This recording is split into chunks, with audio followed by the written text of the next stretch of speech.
छोटे से गांव में दो मुख्य पात्र रहते थे। पहला एक लालची जमींदार था जिसका नाम था ठाकुर रणवीर सिंह।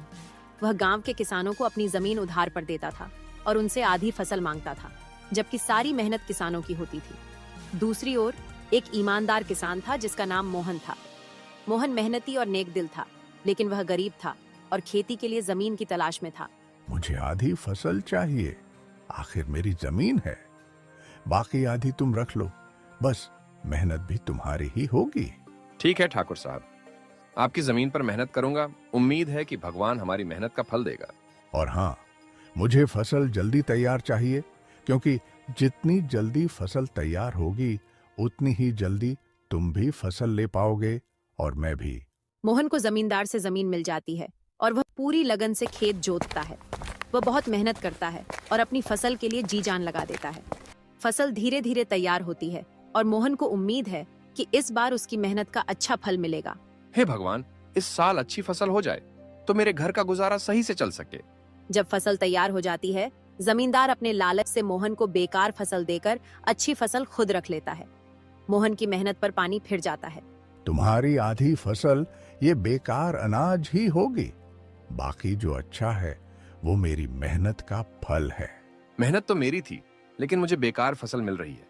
क्या यही न्याय है? ज्यादा मुंह चलाने की जरूरत नहीं है। एक तो आधी जमीन पर काम करता है और आधी जमीन पर बेकार फसल उगाता है और न्याय की बात करता है।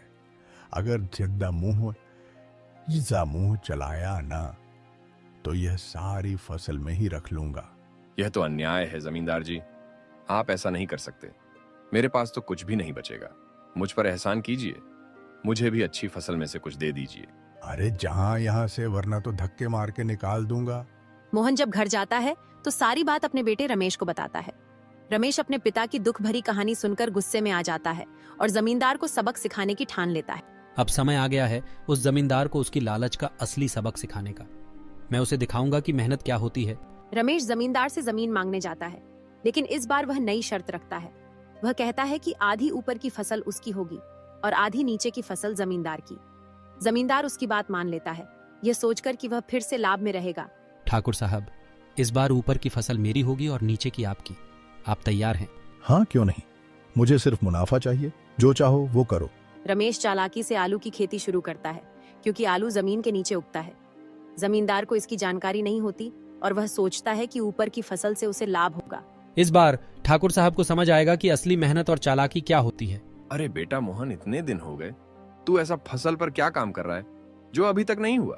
पिताजी, उसे जमींदार ने आपको उल्लू बनाकर फसल ले ली थी ना, सारी इस बार मैं उसको उल्लू बनाकर उसकी सारी फसल ले लूंगा और वह देखता रह जाएगा। लेकिन बेटा, तूने ऐसा कर क्या है? पिताजी, मैंने गेहूं की फसल नहीं बोई, मैंने सिर्फ आलू की फसल बोई है और पहले ही बात कर ली है कि ऊपर की फसल जमींदार जी की होगी और नीचे की मेरी होगी।